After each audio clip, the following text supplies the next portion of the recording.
മുത്തുനബി സ്വല്ലല്ലാഹു അലൈഹി വസല്ലമ തങ്ങൾ പറഞ്ഞു, മൻ സാമ യൗമൻ ഫീ സബീലില്ലാഹി, അള്ളാഹുവിൻ്റെ മാർഗത്തിലായി അവൻ്റെ പൊരുത്തം ഉദ്ദേശിച്ചുകൊണ്ട് ആരെങ്കിലും ഒരു ദിവസം നോമ്പെടുത്താൽ ബഅദല്ലാഹു വജ്ഹഹു അനിന്നാരി സബഈന ഖരീഫൻ, 70 വർഷത്തെ വൈദൂരം അവൻ്റെ ശരീരത്തെ നരകത്തിൽ നിന്നും അള്ളാഹു അകറ്റി നിർത്തുന്നതാണ്, ദൂരെയാക്കുന്നതാണ്.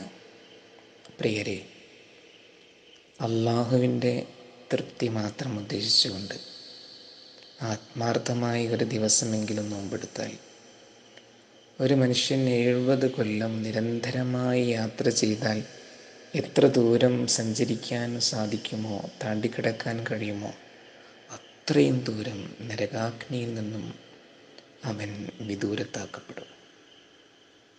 നാം നരകത്തിൽ നിന്നും അകറ്റപ്പെടണം. നരകം നമുക്ക് അന്യമാവണം. അതിനേറെ ഉപകരിക്കുന്ന സൽക്കർമ്മമാണ് നോമ്പനുഷ്ഠിക്കൽ. വിശുദ്ധ റമളാനിന് ശേഷം നോമ്പനുഷ്ഠിക്കാൻ ഏറ്റവും അനുയോജ്യമായ 5 മാസങ്ങളെ ഫത്ഹുൽ മൊയ്നിൽ എണ്ണിയപ്പോൾ രണ്ടാമതായി പറഞ്ഞത് റജബ് മാസത്തെയാണ്. ആ റജബ് മാസത്തിൻ്റെ അവസാന ദിവസങ്ങളിലൂടെയാണ് നമ്മൾ കടന്നുപോയിക്കൊണ്ടിരിക്കുന്നത്. റജബ് മാസത്തിൽ മുത്തുനബി സ്വല്ലല്ലാഹു അലൈഹി വസല്ലമ തങ്ങൾ ധാരാളമായി നോമ്പ് നോറ്റിരുന്നു.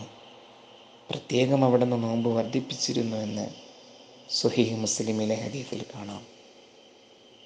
റജബ് മാസം ഒരു ദിവസമെങ്കിലും ഒരാൾ നോമ്പെടുത്താൽ പാലിനേക്കാൾ നിറമുള്ളതും തേനിനേക്കാൾ മധുരമുള്ളതുമായ സ്വർഗത്തിലെ ഒരു പ്രത്യേക പാനീയം അവന് കുടിപ്പിക്കപ്പെടുമെന്ന് ഹദീസിലുണ്ട്. റജബ് മാസത്തിലും ഷഅബാനിലും റമളാനിലും അതിനുശേഷം 6 നോമ്പും, ഇങ്ങനെ തുടർച്ചയായിട്ട് 90-ലധികം നോമ്പെടുക്കുന്ന മുത്തുമുഅ്മിനീങ്ങൾ ഇന്നും നമുക്കിടയിൽ ജീവിച്ചിരിപ്പുണ്ട്. അവരൊക്കെ ബർക്കത്ത് കൊണ്ട് പഠിച്ചവന് നമുക്കും നോമ്പ് വർദ്ധിപ്പിച്ച് റബ്ബിൻ്റെ പൊരുത്തം നേടാൻ, നരകമോചനം നേടാൻ തൗഫീക്ക് നൽകട്ടെ. പ്രിയപ്പെട്ടവരെ, അടുത്ത വ്യാഴാഴ്ചത്തെ നോമ്പ് എന്തായാലും നമുക്ക് നോൽക്കണം. അത് നഷ്ടപ്പെട്ടു പോകരുത്. അതിന് 4 പ്രത്യേകതകളുണ്ട്. ഒന്ന്, റജബ് മാസത്തിൽപ്പെട്ട ദിവസമായി എന്നതാണ്.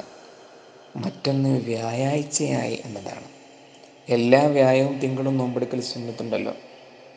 മൂന്നാമത്തെ പ്രത്യേകത, അയ്യാമുസ്സൂദ് അഥവാ രാത്രിക്ക് കറുപ്പ് കൂടിയ ദിവസങ്ങളിൽ പെട്ടതായി എന്നതാണ്.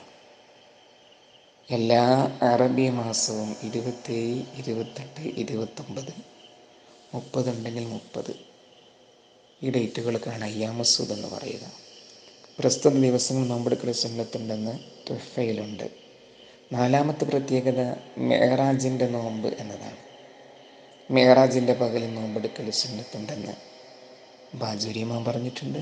മറ്റു പല പണ്ഡിതരും രേഖപ്പെടുത്തിയിട്ടുണ്ട്.